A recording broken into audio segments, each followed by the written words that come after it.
అందరికీ నమస్కారం. ఈరోజు ఇంపార్టెంట్ న్యూస్ ఏంటంటే, ఇచ్చిన మేనిఫెస్టోలో తెలుగుదేశం ఒక హామీని ఈరోజే అమలు చేసిందా లేదా అనేది మనం పూర్తిగా తెలుసుకుందాం. కొత్తగా ఎవరైనా మన ఛానల్ వీక్షిస్తే ఇప్పుడే సబ్స్క్రైబ్ చేయండి. టాపిక్లోకి వెళ్ళిపోదాం.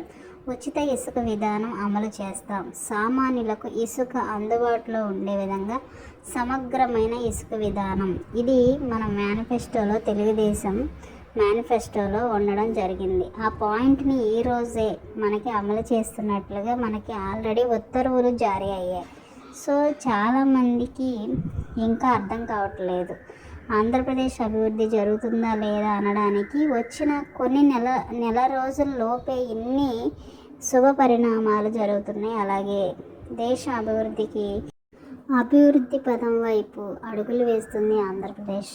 కూటమి ప్రభుత్వం అని చెప్పడానికి ఎటువంటి సందేహం లేదు. ఇంకా ఎవరికైనా సందేహాలు ఉంటే వాటన్నిటిని విడిచిపెట్టండి.